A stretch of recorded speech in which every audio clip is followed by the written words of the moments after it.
We are less than 2 days away from the start of Buffalo Bills training camp. We are going to go over sleepers in training camp, some of the biggest storylines on the defensive side of training camp, and so much more. Let's go! To my friend Nate and all the listeners of this podcast, no one circles the wagons than Nate Discate. Circle the wagons, Buffalo. Where else would you rather be than right here, right now? Hey, let's go Buffalo. Hey, let's go Buffalo. The Bills make me wanna. What is up, Bills Mafia? Welcome to another episode of Circling the Wagons, a Buffalo fan base podcast. I am your host, Nate, guys. Thank you so much for joining us on this episode where we're going to talk about the Buffalo Bills training camp 2025, the defensive side of the ball. If you heard us last week, we talked all about the offense, all the way from quarterback down to offensive line and tight end, wide receiver, running back. We went through it all. Guys that we thought are on the roster bubble, guys that we thought might make it or might not make it, depending on where you stood on it, and a lot more. So we're going to go over the defense tonight. We're going to talk about the biggest training camp battles and a few sleepers, either on the offensive or defensive side of the ball, that John and I think that we're going to be watching for. I think you guys should be too. So I'd like to welcome my co-host this episode, John, to the podcast. John, what's going on, brother? How are you? What's going on, Nate? I'm feeling tremendous. I can't believe it's 2 days away. I live in the general area of Rochester, so I saw some signs up in Pittsford saying, home of the Buffalo Bills and stuff like that. That was pretty cool. See people walking down near the Erie Canal with like Bills stuff on. And sometimes it looks like official Bills stuff. I'm like, is that a coach just going for a walk? Maybe a positional coach, not like Sean McDermott, but like, one of the assistant coaches I don't know that well by face. Like that might be Aaron Cromer taking a walk down Main Street, Pittsford or something like that. So it's a pretty cool time of year, seeing a lot more people out and about wearing Bills stuff. I'm excited, man. I can't believe it's already here. Players are moving in. And I mean, this will be our 8th year doing the podcast, and pretty crazy that it's come to this point, but it's an exciting journey, man. Glad to be doing this with you. So let's get right into it. All right, John. So we'll start with the edge. That's just what I have first on the Buffalo Bills roster tracker spreadsheet. By the way, if you guys want to, we're doing this live, right? So if you want to chime in at any point, give us your take, let us know your thoughts. We can react to it, or you can agree or disagree with whatever we're saying, and let us know, because this is the time we're hosting live. So let's start with the edge. And John, we have some news about one of the Bills' defensive ends this week, didn't we? Yes, Nate, we did. Defensive end Landon Jackson, the rookie out of Arkansas, landing on the PUP, the physically unable to perform list, heading into training camp. So John, I hear that and not super psyched about that. I think it's just the way that the Bills' seasons have gone, the last few, and injuries being such a big part of it. Well, one of the main storylines, I'd say, throughout the season, especially heading into the playoffs. So when you hear the Joey Bosa news during mandatory minicamp, when you hear this news, like it just kind of puts I don't know. You know what I mean? It's a nice little speed bump that I didn't really want to deal with, because really there's usually no good news in the offseason. We don't know when he's going to come back. He could last the entire training camp in the PUP. The Buffalo Bills don't seem to think so. Or it could be one of those things where they are waiting a few weeks, waiting for him to settle down. We don't even know what the injury is. What were your thoughts on this? Because it was kind of a buzzkill for me, but what about you? Yeah, it was for me too. It's very mysterious. We don't know what the injury was. We saw some reports that it's a precautionary thing, but what does that mean? Why would they put him on PUP if it's just like, oh, no, he'd be ready for camp anyway? Doesn't make sense. So, yeah, it's disappointing. And then you have Michael Hoyt, who's suspended for 6 games. Joby, on the defensive line. Right, yeah, right. So, yeah, the different things affecting Bosa. We heard the Bosa report, like you said. So, Bosa's questionable, Landon Jackson's questionable, and Hoyt suspended for 6 games. Those are all edge guys. Not great. And they've been trying to address pass rush forever. It's the perfect storm of not good things. So we just have to cross our fingers. I don't know. John, if you had to guess By the way, Justin from the Wandering Buffalo podcast, he just texted me, he saw we were live, and he said McDermott was at the restaurant I work at tonight. So that's pretty cool. Shout out to Justin from the Wandering Buffalo on the Buffalo Fan Base Podcast Network. John, what was the best defensive end group that the Bills have had under Sean McDermott and Brandon Beane? Because I could argue that this is one of the weakest positions that they've had in their tenure. They just haven't seemed to get like a good. I would say before Von Miller got injured and when Leonard Floyd was here, I think that was our best defensive end starting. And then Greg Rousseau was rotating in with Leonard Floyd. Sure, the beginning of that season before Von Miller got hurt, that was fantastic. And they had been trying just before then to put together a pass rush, and they've put a lot of draft capital and money towards free agents to address this issue, and no luck. It hasn't been successful. The Miller thing, I can't blame him for because he was good before he got injured, but everything else, the Boogie Bashams and it's tough. Yeah, there's been a lot of players that have come and gone through free agency.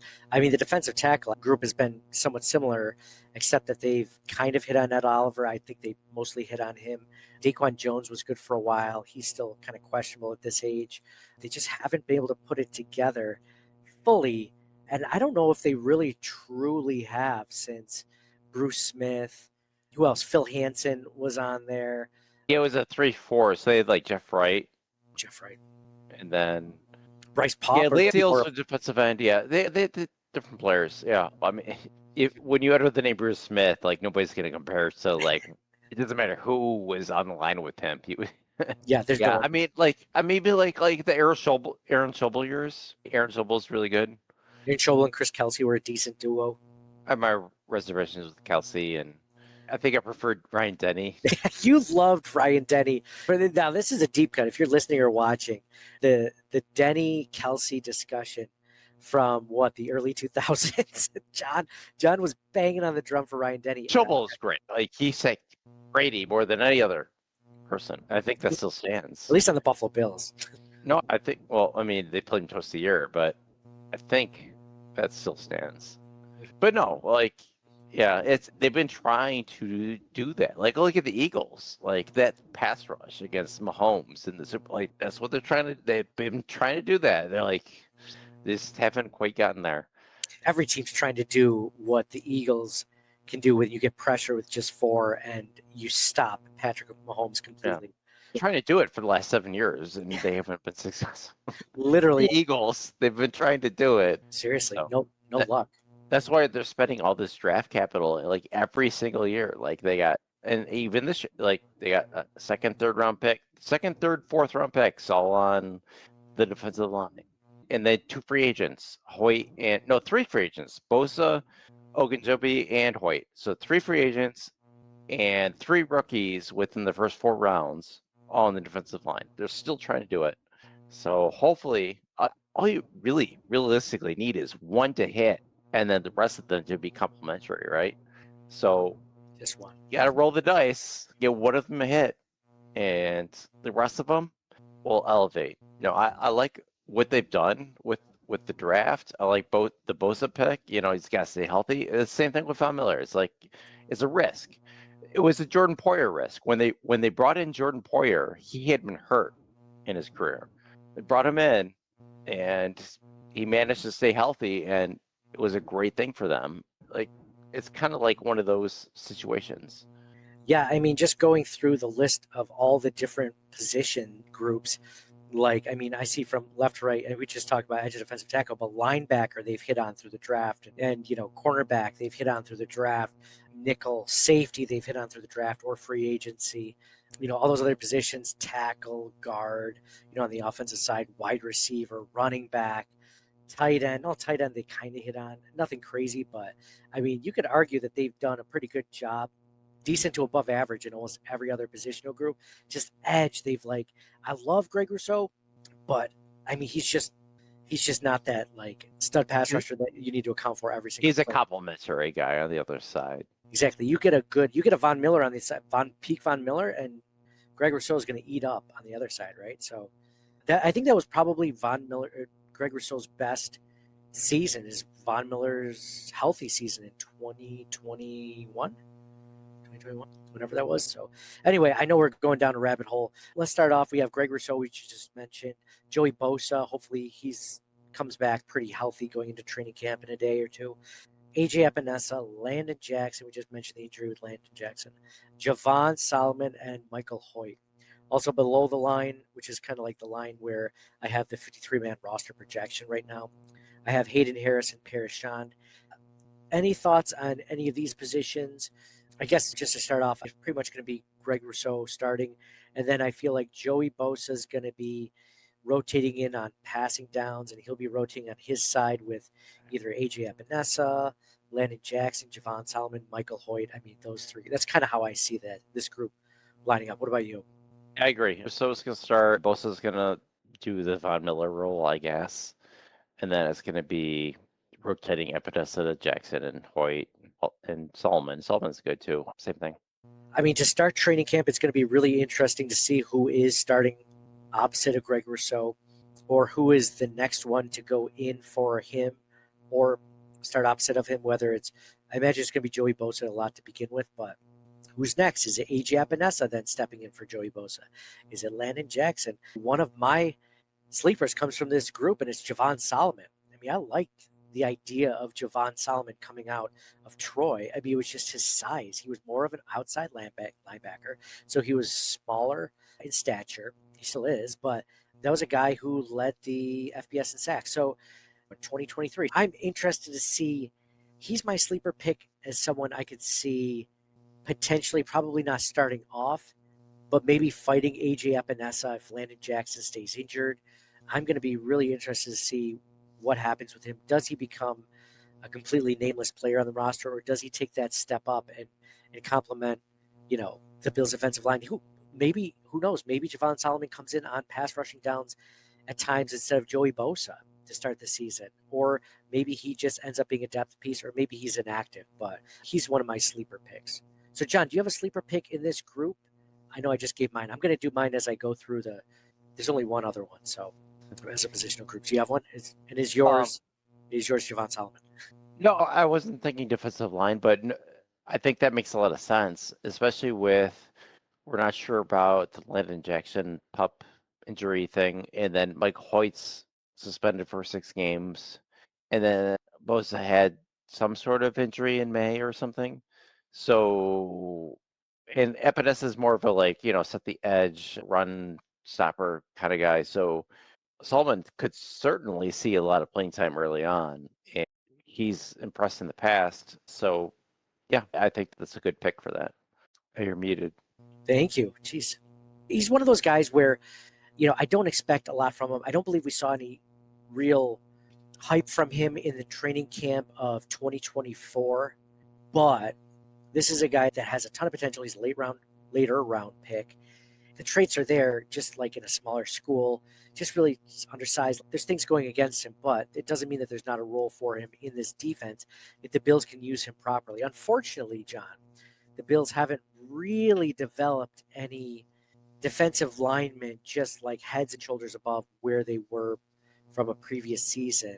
Unlike the offensive line, where you have Aaron Kromer, one of the best offensive line coaches in the NFL, taking Spencer Brown from almost getting cut in year 2 to becoming an extension after year 3 and being one of the best right tackles in the NFL, right? The Bills don't have that in the defensive line. At least they haven't proved that they can coach up those guys in the defensive line that much better.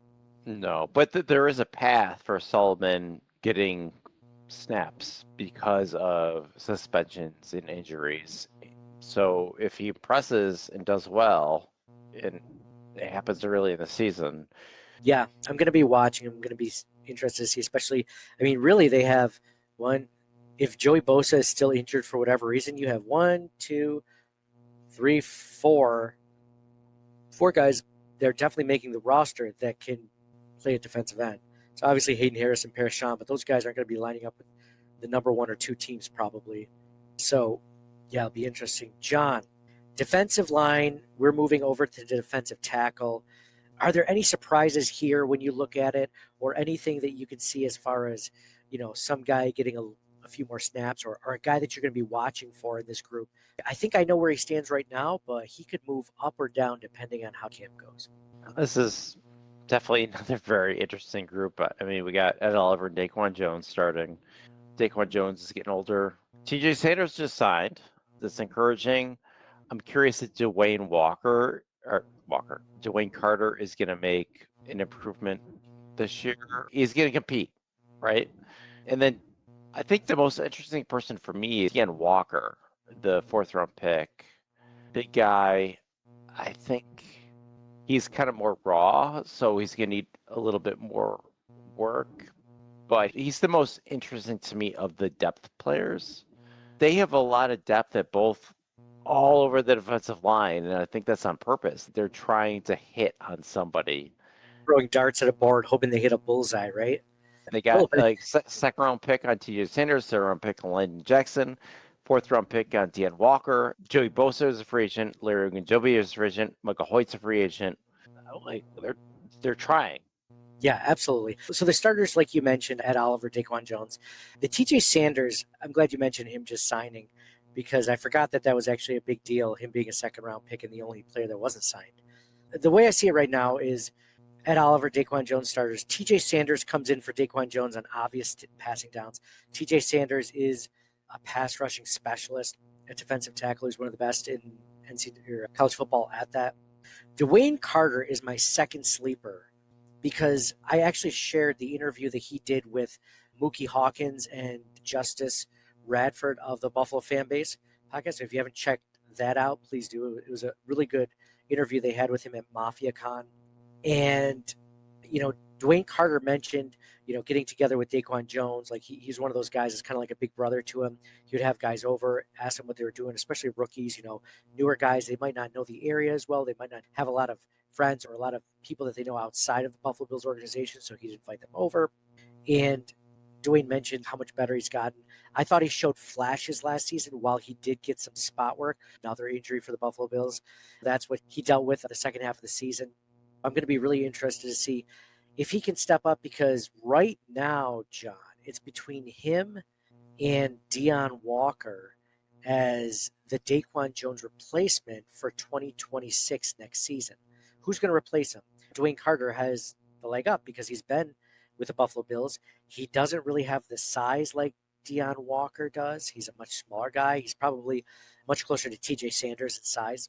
They've talked about him after the draft when the Bills drafted TJ Sanders. They said, well, where does that leave Dwayne Carter? Dwayne Carter could play one technique also. So that big run-stuffing defensive tackle next to Ed Oliver, maybe that's Dwayne Carter. Maybe he puts on, I think they said he could put on 10 to 15 more pounds, or TJ Sanders could put on 10 to 15 more pounds. It'll be interesting to see how this whole defensive line pans out. Who's going to be the second defensive tackle behind Daquan Jones? Somebody could potentially, I mentioned 2026, somebody could overtake him this season. I mean, I think Daquan Jones is good, but he's not completely unbeatable on the roster at his age. I think that there's a chance that if Deanne Walker comes on strong, I know he's more of a 3-tech. He's just like in a 1-tech's body. He's still a really good pass rusher. Again, Deanne Walker, worried about injuries. He's dealing with a back injury all of last season. And we all know back injuries go away immediately, right? Like those don't linger or anything. I'm really interested in this group, but Dwayne Carter right now is my sleeper on the defensive line. I think there's a chance that he could be one of those guys where like, oh wow, like he's the second team defensive tackle behind Daquan Jones. And then all of a sudden Daquan Jones takes a day off. And then we get to see a veteran rest, right? He's older. Veteran rest day. Maybe Dwayne Carter gets those ET1 reps. How does he react to those? Does he make any flash plays? Does the media talk about him? I could see him being one of those players, and I'm rooting for him. He seems like a good dude. All right, John, let's go to the linebacking group. This one's a little bit more straightforward, but I think there's potential movement within this group. What are your thoughts on the linebacking group? Are there any storylines or anything within this group that catch your eye? I think I'm just worried about Milano and him losing a step after his series of injuries. Because it's going to be Bernard and Milano. I like Andreessen. I like Dorian Williams, but, I just, kind of back of my mind kind of thing. They don't need to be like all pro at every position, but not concerned that Milano will be back to form. John, pop quiz. Matt Milano, how old is he, or how old will he be at the beginning of the season? I don't know. 31. He's going to be 31 years old at the beginning of the season, which is crazy. Wow. It feels like they just drafted him. It doesn't feel like it's been probably because he missed so much time. You just negated the fact that We haven't seen him. yeah. But when he's on the field, John, it's like his impact is very. And Bernard's like what, 23, 24? Go on. He's on the other position, but 26. It's not even. I'm still no. I mean, they got Williams and Andreessen in there. I'm not too worried because they play a lot of nickel anyway. Whatever. I'm happy with linebackers right now. I think I was like before the season started, I was more concerned about safety and corner, and I might still be. It really depends on how some of these other players play out, especially safety. Why were you going to say you're worried about linebacker also, or just you're not as worried about that as you are safety and corner? I'm more worried about the defensive line and defensive backs. How about that? Yeah, I mean, I'd say easily, I think defensive end is my biggest concern. And then safety. Yes. Defensive end and safety are my top two. And then we're kind of banking on corner that Maxwell Harrison is going to be a banger, right? Yeah. I mean, that would be number 3 because we haven't seen him play an NFL snap yet. But yeah, I think it's going to be interesting to see what happens there. Let me give my thoughts real quick on linebacker before we move to corner. Matt Milano, when he's healthy, I think still at age 31, he was showing flashes last year. And I like Dorian Williams a lot. I liked him since they drafted linebacker Dorian Williams. I liked him when he stepped up for Matt Milano last season. I thought he looked pretty good in that role.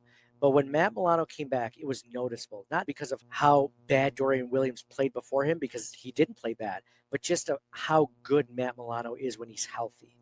I think, but that's the key phrase, right? When he's healthy, because you can be an all-pro, but if you never get a chance to play, then what good is that, right? So, I mean, I love Matt Milano. I've always loved Matt Milano. And it's not just because Bills Mafia thinks he's dreamy, although that doesn't hurt his case. He's a really good linebacker. I'd say he's easily, in my opinion, since I've been watching the Buffalo Bills play football as a little kid in the 90s, the best linebacker I've seen the Bills have. And that includes and I loved Cornelius Bennett. I loved Darryl Talley. Those guys were fun to watch. But Matt Milano just well, that's a statement right there. I love watching Matt Milano play. He's just so freaking good at that position. And then that's what I like about Terrell Bernard, right? Like there was a big difference between Tremaine Edmonds starting here for 4 or 5 years or whatever, and then Terrell Bernard getting his chance. Like there's a noticeable difference in the plays that they make, in the way that they're always around the ball.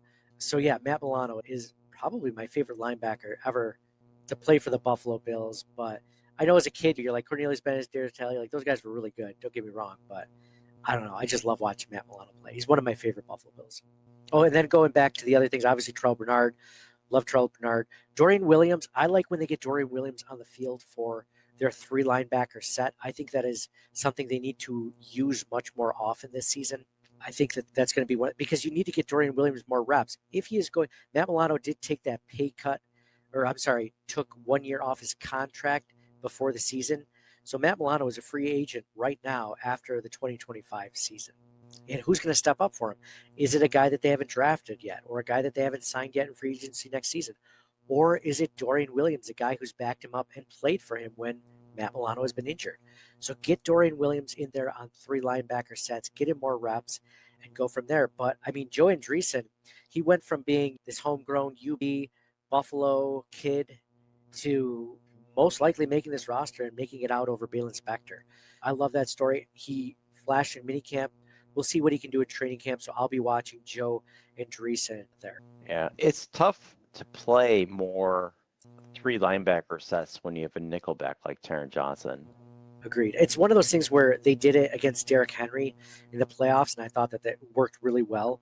But to your point, if there's any chance it's going to be passing, and I think Dorian Williams is halfway decent in pass coverage. I don't think he's as good as Matt Milano and Terrell Bernard, but he's pretty good. He is not Taron Johnson, though, right? If you think it might be a pass whatsoever, you got to take Dorian Williams out and put in. And even Cam Lewis, like if Taron Johnson's hurt, Cam Lewis can play that position. He can play multiple positions in the backfield there. Safety, you can play. Buddy, you're jumping the gun. I haven't gotten to nickel corner yet. All right, we're talking linebacker. Well, it's all related, right? Like, we're talking schemes and. So now let's move on to quarterback. I take it. Christian Benford. By the way, John, I don't know how many linebackers they keep. I could see a world where they only keep 4 linebackers if they're all healthy, and then keep like a 10th offensive lineman or something. You know what I mean? Because I don't think the difference between Balen Spector and Edifon Oshio or Shaq Thompson, unless Shaq Thompson, all of a sudden found the fountain of youth. I think that's one of those positions where they only play 2 of them, like we said, and I could see them just keeping 4 of them on the roster. But yeah, they're going to keep a ton of defensive linemen for that rotation, and I'd rather keep the defensive back over linebacker. Let's get into the cornerback position. Obviously, Christian Benford, the starter there. John, here's another big training camp battle / storyline. Maxwell Hairston, the first-round draft pick out of Kentucky. Is he going to be the starter opposite Christian Benford, or is it going to be the veteran Trey White, or possibly even Dean Jackson? Who do you think starts opposite of Christian Benford to start training camp, or as training camp goes on? It has to be Hairston, unless he really fucks up like Kyrie Elam. But even then, you still got good. It's good because they took a defensive back later on, right? Just like they did with Bedford. I think it's Hairston. I think it's gonna be Bedford and Hairston, Johnson the nickel, Dane Jackson and Tre'Davious White are gonna be the primary backups at corner. But I like Dorian Strong. I like Jamarcus Ingram. I think they're both gonna make their roster, as well as Cam Lewis. So, yeah, we'll see how it goes, but I think it's going to be Benford and Hairston. John, how surprised would you be, though, if Trey White started opposite of Christian Benford like the first day of training camp? Couldn't you see that possibly happening? And then after like 2 or 3 days, they give it to Max Hairston, just as like a, earn your place rookie, or like because they have familiarity with Trey White. He's healthy again. I agree, 100%. McDermott has a history of like easing rookies in, like not starting them right away. I think the only rookie starter that I see is gonna be Maxwell Hairston. I think guys like Landon Jackson, T.J. Sanders, and even Jordan Hancock are gonna see a lot of playing time, but they're not starters right away until they earn it. Hairston, I think, is like kind of penciled in. I think he's gonna be the starter. If he's training camp, he doesn't start right away, whatever, but I think game 1, Maxwell Hairston starting.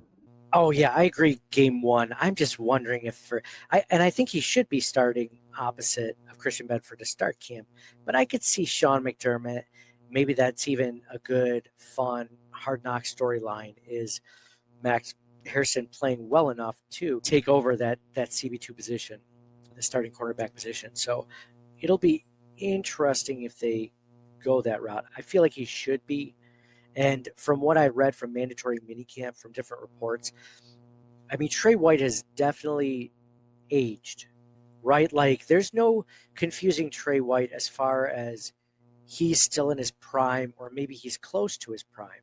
He had already lost a step after his injuries with Buffalo, and it's unfortunate. It really sucks that he got hurt. I remember the play the second time around, for both times around. It's heartbreaking. But he's still got the smarts, and I think physically he's enough to be on a team. I just don't think he's a starter anymore. Yeah, I know. The more we talk about it, he actually got better. So after the Bills, after he was injured, he went to the Rams, eventually got cut by them, got picked up by the Ravens. The Ravens picked him up. He played with them last year. He started to get better by the end of the season. Like he did. He started to improve. And maybe that was just him finally getting over the Achilles. From the reports I read, he's just not the same guy. So if you're going into the season thinking like, hey, maybe we have 3 really good starting corners, I just think that's thinking too much into it. Now, he might have a better season this year than he did with the Ravens, because this is the system that he's known the best of all those defensive systems, because it's been the same one. Like, it hasn't really changed completely since he left just a couple of years ago. I think he's going to be a big, huge veteran presence, and I think he might get playing time depending on injuries ahead of him. And he's not the worst backup to have, for sure. Like, I mean, there's lots of worse backups to have, but I'd rather keep him on the sidelines unless we need him, as opposed to rely on him to be a CB2 or CB, whoever. Yeah, Unless if Benford or Harrison get hurt, it's gonna be tough. Unless like one of these random rookies, other rookies like Strong or maybe Ingram, like come on Strong, it's gonna be not good. Next year they're gonna be looking at corners who may be one of their top needs, even for depth. Even if they still have Benford and Harrison and they're looking good. Dane Jackson, like he's not a long-term solution. And same thing with White, he's older. So they're still gonna be looking at that position next year, I think. Agreed, 100%. And I like Jamarcus Ingram and Dane Jackson. I mean, he is what he is. He's like a halfway decent starter. I think for depth, I love him being like the fourth or fifth cornerback. I think that's great depth. I just don't want him to start unless he has to. I think we're in trouble if he's starting, as opposed to getting some snaps here or there. But if he's starting, I think we're in trouble. John, Dorian's, go ahead. I know you're going to talk about that. No, I was going to ask how old Taron Johnson was because, if we're looking at their starters, Benford, Harrison, Johnson, and we're already worried about the depth. Benford's young enough. Harrison, we're banking on, but Taron Johnson is probably getting older now, right? Is he like probably 30 in his early 30s, right? So he's going to be 29 by the time the season starts. I'm so off on these ages. John, how old am I? 26? You're right. I would say, yeah, at least, right? 26. Thanks, man. Even though we graduated the same year, the same high school. Whatsoever. Apparently you don't. You're like, how old is Jim Kelly? 41? I think so. I feel like I'm 16. You look great, buddy. You look great. So one guy, I want to talk about Dorian Strong a little bit later with another positional group, but he is one of the few depth corners that we'll have after this. Stop it. Don't get ahead of me. He can play both. Don't get ahead of me. But yeah, I see him. But I mean, right now, the only depth option they'll have beyond this season at corner. So it'll be interesting to see. I'll be watching him. I won't expect a ton, but I'll be watching him. So John, nickel corner, you mentioned already, Taron Johnson, really good guy. You love Cam Lewis as a backup, a guy who can play both corner and safety, right? So nickel corner and safety. I mean, what's not to like there? Love it. I honestly, I think I know I mentioned this after the Bills-Chiefs game in the AFC Championship game, but I would have taken Cam Lewis, Jamarcus Ingram, almost any cornerback the Bills had on the roster that was active that day over Elam. We got a draft pick for him, so that was pretty cool. Oh, yeah, that's right. Dallas. Tyler Dallas Ducks, by the way. Yeah, I think the fact that we could get anything for him without having to pay someone to take him was pretty impressive. So you're right. It ended up being a draft pick, but that game, I didn't take anyone, including Cam Lewis, and I think Cam Lewis could have done a better job. Part of me thinks that you or I could have done a better job if we didn't fall down. So nickel cornerback, I probably would have fallen down. I have Daquan Hardy over here. I know he's more of a nickel corner than an outdoor. He's an outdoor corner. He likes to play outdoors, an outside corner. So yeah, that's where I have him right now. So now that leaves us to the safety position, John. Done. We are bringing back almost the same top three safeties from last season. Taylor Rapp, Cole Bishop, Damar Hamlin. Does Damar Hamlin keep his starting job? Does Taylor Rapp keep his starting job? Does Cole Bishop become a starter? Does Jordan Hancock, the fifth-round pick out of Ohio State, does he make a run for it? John, what the hell happens to the safety group in training camp, and what will you be watching for? So here's what I think. Derek Forrest. Oh, yeah, of course. And, yeah. So you've been talking about these sleeper picks at every position level. My sleeper pick is going to be Cole Bishop. Last year, training camp, he hurt his shoulder. It really set him back. He didn't get enough playing time as a result. I think this is the year to watch Cole Bishop. He's going to start with Taylor Rapp. I do like Jordan Hancock a lot. I think he has some versatility. He can play a couple different positions, I think. Not a huge Hamlin fan at safety. I think he's too slow. I think he brings a little bit to special teams. But I think my sleeper pick is going to be Cole Bishop, and really hoping because safety is not one of their stronger positions either. No, it is not. John, do you think Cole Bishop starts at the starting safety spot, or do they give it to Damar Hamlin out of respect? Or how does that start from day one? Who gets first team reps? I don't know about as we start in training camp, but I could see Cole Bishop winning it by week one. I could see it. Oh, yeah. Agreed. If he doesn't start, maybe they, do the veteran thing, just give Damar Hamlin the first day. But yeah, agree. Within the first weekend, I think Cole Bishop is starting opposite Taylor Rapp. John, you know what's interesting out of this group between Taylor Rapp, Cole Bishop, Damar Hamlin, Jordan Hancock, Derek Forrest, the free agent? None of these guys really appear to be that true free safety sort of role, ball hawking safety. And you and I know this because we've talked about it ad nauseum in the offseason. Whenever we talk about the biggest needs, it's like, okay, well, let's talk about safety. Well, what kind of safety would you ideally have on your roster? Like, no matter what, you want a good athletic player, right? Like, no matter what he is. But if I had to choose, I wanted a ball hawking safety. And really, the Bills had, of these four players, Taylor Rapp, Cole Bishop, Damar Hamlin, Jordan Hancock, Derek Forrest, for the most part, they're all strong safeties. The Bills have like 5 strong safeties there, and there's guys that could potentially be a free safety, or at least be in that role, like Cole Bishop. Cole Bishop could potentially be that, but he was never asked to be that in Utah. And when he was asked to do that in short runs last season, everyone remembers the Houston Texans game where he got beat over the top. And what was it? Nico Collins just walked in for a touchdown. I forget. I can't remember who it was. I don't think it was Nico Collins. It was someone else. But yeah, it was.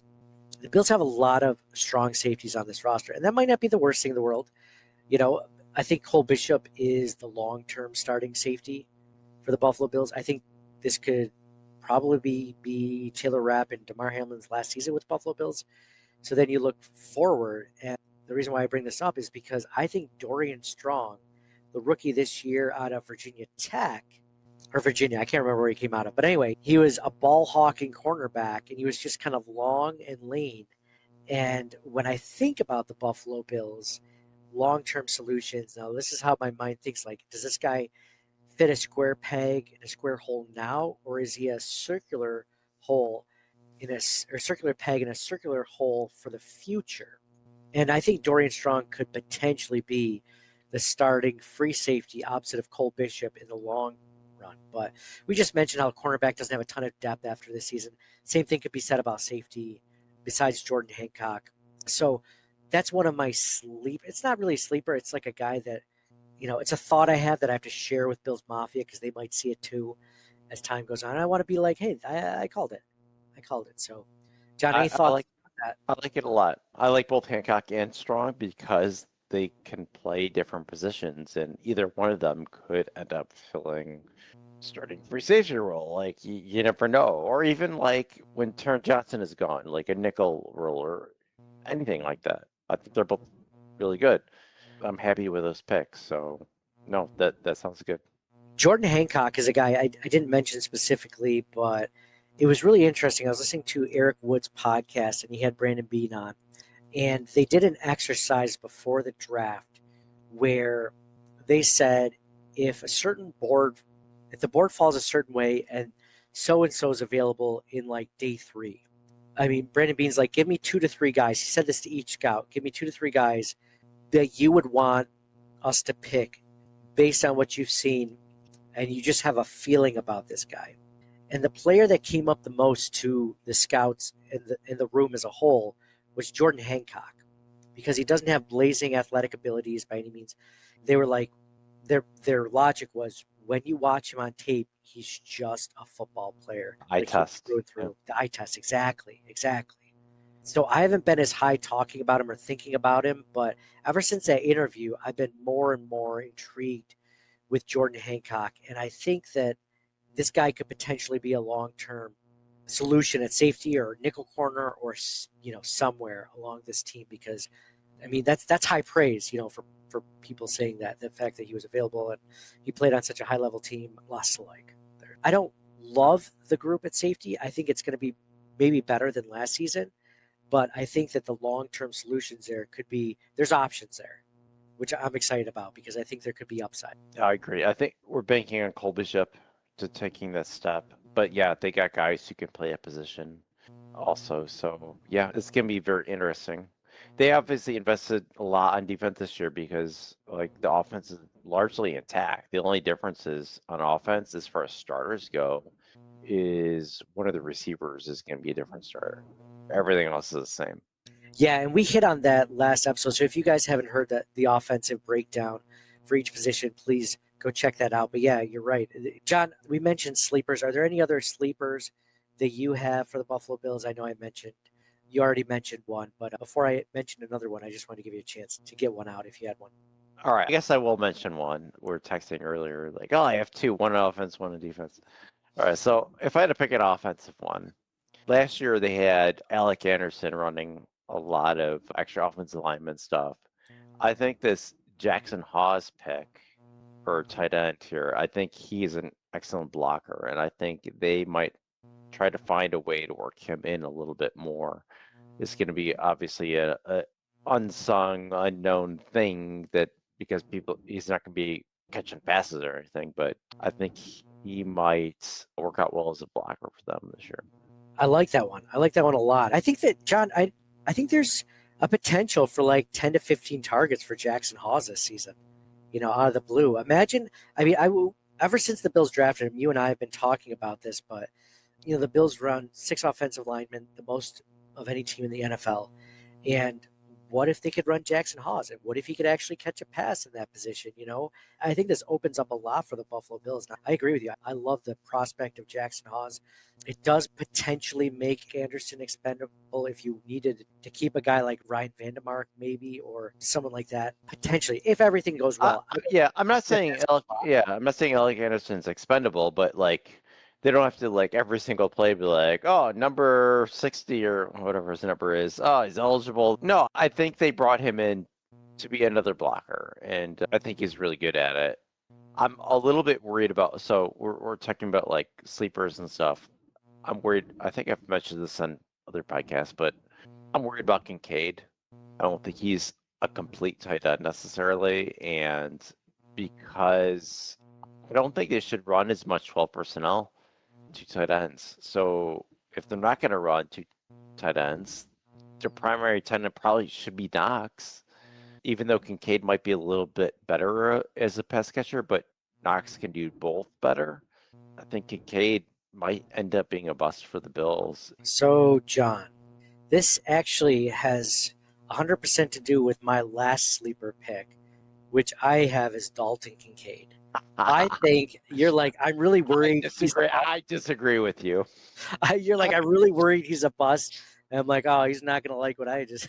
he's gonna crap all over what I have to say. But I have this feeling, and I can't explain it any more than that. But they used Dalton Kincaid a lot in the season before his injury, like much more than. I want to say it was like 60-40 or 65-35 over Dawson Knox until his injury, and then it evened out after that. And it was a significant knee injury. It wasn't a small injury. And he dealt with it a lot. He had that big drop in the end of the game in the Kansas City Chiefs game, which you can't blame the injury on completely because he didn't catch it, right? Yeah, I mean, it's a tough catch. And I think a lot of people do, and I did for a moment too. Not going to lie. There's a lot of other things that went wrong. It wasn't it for me, but a ton of other things. But all these things going into it, like his first round draft grade, the fact that they've wanted to put him in to the game. Turn it up for him. Exactly. And I think he's going to be like uber motivated more than he's ever been this season to make a jump. And I think they want him to. He just has to get there. He just has to be healthy, and then B, like just put everything together. Because tight end is one of those roles that takes multiple years to really figure out. In years past, he used to be wide receiver, right? They used to say the third year for wide receiver. Well, tight ends may not break out until like their 4th or 5th years at times, if they break out at all. I think I wrote this on X Twitter today, that I have this feeling that Dalton Kincaid is going to have a breakout season like Spencer Brown did in his 3rd season. Remember Spencer Brown? Everyone thought that he was a bust potentially, like he could be cut after his 3rd season, but Aaron Cromer came in and he ended up getting an extension, being one of the best right tackles in the NFL a year later after that. So who's coming in for Kincaid? Hey, Spencer Brown didn't have the draft acumen that Dalton Kincaid did, so I hope I'm wrong. I'm just not feeling it for Kincaid. Dude, he doesn't have to be. I loved the pick at the time. Like, you probably heard me gush over it, like, oh, they traded up over the Cowboys to get him, blah, blah, blah. But I'm not feeling it based on what I've seen so far. And like, I was worrying about Knox. The first 2-3 years, like, oh, stone hands Knox, and then finally he, did better as pass catcher. They probably don't use him as enough as a pass catcher. He's always been a good blocker, but John, what season would you say he took that jump from being, I don't know if he's that good, to like, okay, this guy's pretty good. This guy's, I think, a starting. I don't remember. I think with him, it was between the third and fourth season. I want to say it was his That last. sounds right. This is last season. He finally started to catch him and stop dropping him. So what I'll say to that, John, is Dalton Kincaid doesn't have to be a full tight end.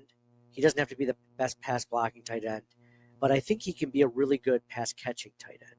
I think that they just, especially with a new coordinator last year, Joe Brady, getting his feet under him. I think another year into the system, I think he'll have plans for Dalton Kincaid, and I think we'll know pretty soon whether Dalton Kincaid is going to take that next step.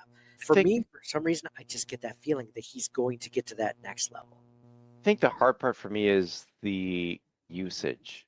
So if they're going to run 12 personnel, fine, he's got that opportunity, but I don't think they're going to do that as much. I think they're going to run more 11 and have, like, Shakir's their best receiver, so he's a slot receiver. So they're going to run a lot more 2 outside and 1 slot in a tight end, not 2 tight end. And if they're going to pick one of the 2 tight ends, Knox is a better overall tight end. So I think it's a usage thing for me, why Kincaid might end up fading out for the Bills.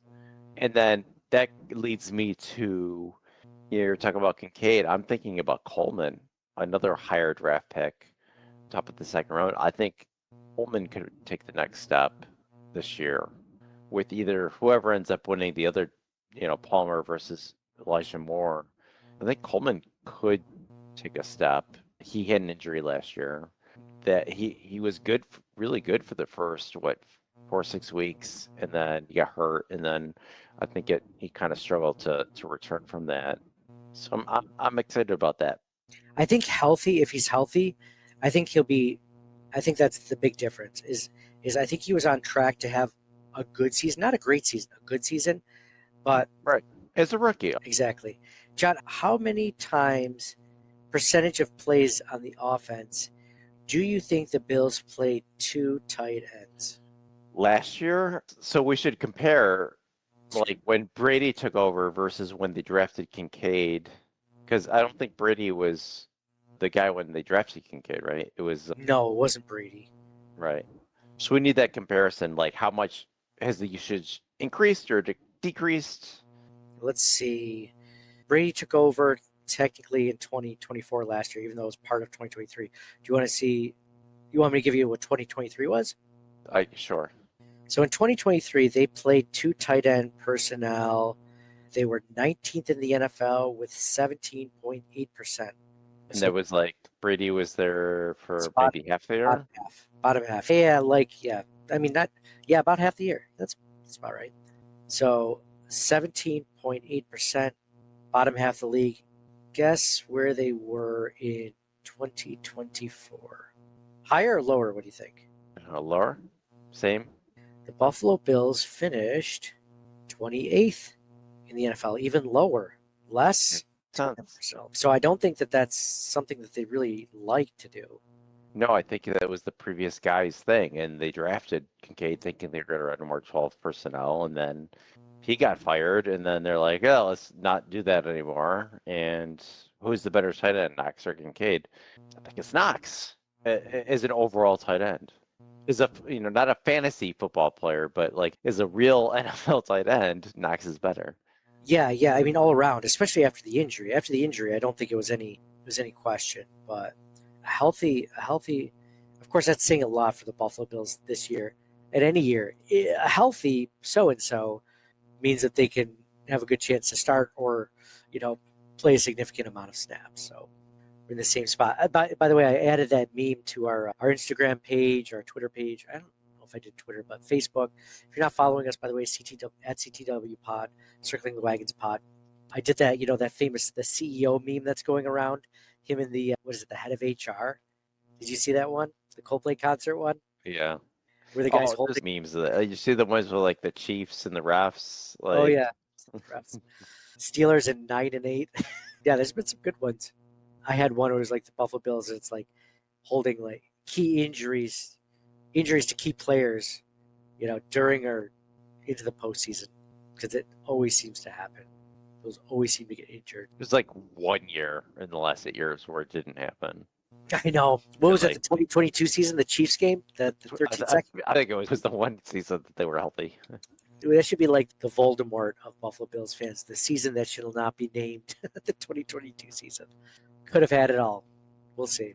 So, John, I have some real quick top training camp storylines that I want you to let me know which ones you think are a storyline you'll be watching or which ones you don't think will be. Okay, you ready? Ready. And some of these we've mentioned either in this episode or the last episode. So, will Max Hairston win the CB2 role or will it be Trey White? That's one of the top storylines I have. Will Max Hairston win the starting cornerback role or will it be Trey White? Yeah, Maxwell Hairston will win. Who will be the starting safety opposite Taylor Rapp? Will it be Cole Bishop or DeMar Hamlin? Cole Bishop. Can Dalton Kincaid take the leap in year 3? No. I think it's just a usage thing. I think that they're not going to play 12 personnel as much, and Knox is better overall tight end. So I don't think the opportunity will be there for Kincaid to take the leap. John, if you don't think it happens this season, do you think it could happen in year 4? I don't. I wouldn't write him off. I would not write him off completely. No, I think he's not going to take some giant leap that people are hoping for. Yeah. I think it becomes a top 15 tight end, receiving wise, at the end of the season, if he stays healthy. Is Trubisky's quarterback 2 position in doubt? Could he lose Mike White. Mike White. Let's go, Mike White. It almost feels like at this point, like anything different could be better, right? Because Trubisky hasn't gotten better. If God forbid Josh Allen got hurt, it doesn't matter. They're fucked. I almost want a guy that just either balls to the wall, either give me an A or give me an F. I want you to throw Hail Marys and light up the league or fail Nathan Peterman miserably so that we get a better draft pick. I like the grit of Mike White as a backup quarterback. Every answer you've given for all these questions heading into training camp, I agree with. Who will be the wide receiver 2 for the Buffalo Bills? Will it be Joshua Palmer? Will it be Elijah Moore? Like number 2 in like receiving yards / receptions? Yes, receiving. Yeah, receiving yards. That's tough. Well, I'm going to assume Shakir's going to be number 1. Correct. Anthony Coleman. Oh, yeah, I didn't even put Dalton. Anthony Coleman. They do use the running back a lot, though, in pass catching also. But I think Coleman takes a step. I'm going to, assuming he's healthy, I'm going to say Coleman. Yeah, I had an interesting stat for that from Bill's Muse on Twitter. If you haven't followed them, they're a really good follow. Keon Coleman averaged 19.2 yards per reception as a rookie, the highest by a Bills rookie with 25-plus catches in at least the last 40 years. So there's a lot to like about Keon Coleman. So, yeah, I like that one a lot, John. I think Keon Coleman has the best chance to be wide receiver 2. And then the last one is who will step up for some added pass rush with the loss of Von Miller?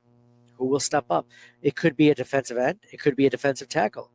Who steps up in that role? Is it Joey Bosa? Is it A.J. Epinesa? Is it Landon Jackson? Is it Jevon Solomon? Is it Michael Hoyt? Is it T.J. Sanders as a rookie defensive tackle? Does he get some pressure? I mean, that's why they drafted him. He had one of the best pass rush win rates of all defensive tackles in FBS, and he played in the SEC. Joey Bosa. Ah, man, I'm just It's their best chance, and he's going to be penciled into that spot. Okay, injury concerns. Well, we already know Landon Jackson is injury concerns. He's on PUP. Who's the next guy? Epinesa? Michael Hoyt's hurt not hurt, but suspended for the 6 weeks. It's really either Joey Bosa. Yeah, it's going to be Bosa. It's either Joey Bosa or T.J. Sanders. Not talking starters like Greg Rousseau obviously doesn't count. Ed Oliver doesn't count. Daquan Jones for the most part doesn't count. I'm going to say Bosa's got the best shot at it. What do you think about this? This is a regular season storyline, but does Ed Oliver take a step up in his game this season like he did the season before last. Like 2023 was a really good season for Ed Oliver. 2024, not so much. Not bad, but not as good as 2023. Does he take a step up to become 2023 Ed Oliver this season? Or does he play more like 2024 Ed Oliver? I honestly see it going in. Let's be optimistic. Yeah, he's gonna be great. Could you see like Deion Walker comes in and then all of a sudden the Bills or another team has to account for a 360-pound defensive tackle and they just take their eye off Ed Oliver and he starts knifing through the backfield to get to the quarterback or whatever, right? Like I see Dan Walker is a bit of a project, so I don't think it's gonna happen right away. you want to know why I'm high on him? I don't have him as sleeper quality because I think that he's still a year away from making a contribution yet. Like you said, depth at this point, but depth with upside because they were saying that if his career had ended after 2020 or before 2024 happened when he had all the back injury issues, he would have led all defensive tackles in pass rush win rate. Like he's that good when he's healthy. So a guy that was a 4th-round pick could have easily been a 1st-round pick if he didn't play a year injured. Now it's just a matter of, is he healthy enough this season to make an impact? When the Bills picked him, I was kind of like, oh, you're going back to the well. This guy's a 1 technique, but no, he's really truly a 3 technique, but he's just a bigger body 3 technique, and he could potentially also play 1 technique. I guess that goes back to like what I was saying before. They're willing to take risks on guys who have had an injury, like when they brought in Poyer or some of these other guys, and they end up working out. So, yeah, he could maybe right away make a big impact. You never know. Yeah, a lot of exciting stuff, though. I can't believe training camp's here. It stinks I'm going camping this weekend, and I'm going into a spot where there's almost no cell phone activity.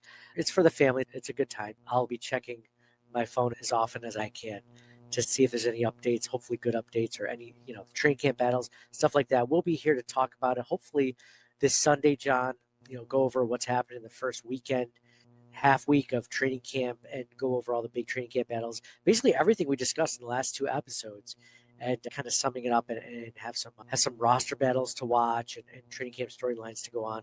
The first episode of HBO's Hard Knocks for the Buffalo Bills comes out August 5th.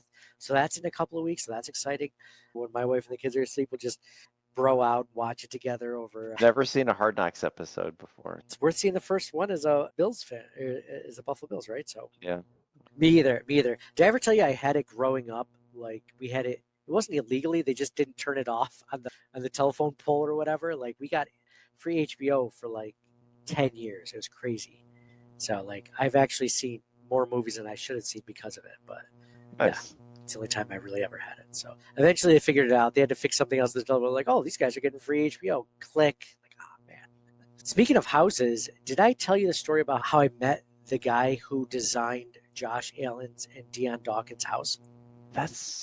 No, I don't think you have. Please tell. I would love to tell this story. So I did this really cool thing with my dad. My dad's a Vietnam vet, and we did the honor flight mission, which is one of those things where you go to Washington, D.C. for a day and a half and you see all the memorials and you go through all the different. It's a really cool thing. It's a fun day. It's a good thing for veterans to do in general. So it was cool to do it with my dad. And just randomly, he was introducing me to someone he knew within like the VFW chapter or the Vietnam Veterans chapter around here. Everyone that goes on that's a veteran has a guardian. So obviously I was my father's guardian, but there would be people that like would be their nieces or nephews or, sons or daughters or whatever. And I met a guy through my father, and his guardian was the architect for Josh Allen and Deion Dawkins' house in Buffalo, which was super cool. And I'm like, that's amazing. I was like, I talked to architects. I was like, this is the most interesting conversation I've ever had with an architect. He couldn't really tell me about the design of the house or exactly where it was, of course. But I said, I got to ask about Josh Allen. He's like, I know what you're going to ask. He's like, the answer is yes. He's just as cool in real life as you think he'd be, based on what you know about him. Super nice guy, super down to earth. And this is like building a house, right? This is one of those areas in life where I feel like between this and brides at a wedding, you can determine how much of a jerk or how specific you want to be. Not much of a jerk, but like be anal as much as you want because it's your house being built. John, you've had houses built before. Like the more anal you are, the more it costs. So there's some give on that. So like if you're Josh Allen, You can afford to be. Yeah. So when you were building houses before, you'd be like, well, I want to be anal about this, but I can't afford to be anal I about really couldn't give a shit, countertops. really. So Whenever it comes to you're like, now we're just looking at money. Just, I don't care. Just put like, put cardboard on the ground. I don't care. We just need to make it affordable. mean we need to have a microwave. Stick it out. What do you mean toilets? Just put a hole in the ground. It'll all find its way out. Yeah, it was just like, yeah, he's like both those guys. Just like you think. They're as cool and as real as you suspect they'd be based on interviews and stuff like that. So like that's cool to know from someone who's seen it firsthand because you and I as Bills fans, Bills Mafia, you just think that Josh Allen's pretty likable. But in reality, we don't know these guys at all. Yeah. That could be a persona. We've never interacted with him. Never interacted with them. But to hear somebody that interacted with him and he could have easily been like, yeah, he was a jerk, didn't say that. Just Yeah. I mean, you can kind of get an idea, like, because a lot of people do interact with him, and a lot of these people are sports reporters or beat reporters and this and that. And I think you kind of get the sense over the years where if they're good guys, they'll say it. And if they're not, they just won't say anything. Yeah. So if you guys are interested, like last episode was the first episode we recorded since the draft, which did really well. I mean, we're already at regular season numbers, which is downloads, listens, views, watches. So appreciate all you guys listening, subscribing, watching either live on YouTube, Facebook, X, Twitter, wherever else. Thank you guys for being a part of this. Hopefully we can get you guys in more often as the training camp goes along with the bigger storylines and the battles that are going into place. Obviously, everything else going around the league. So, John, any last thoughts before we end this one? Go Bills. Yeah. And for me, Nate, go Bills. Thank you guys all for listening, subscribing, paying attention, all that fun stuff. And we will talk to you guys all soon. Like, share, and subscribe. Thank you guys for being a part of it. Go Bills.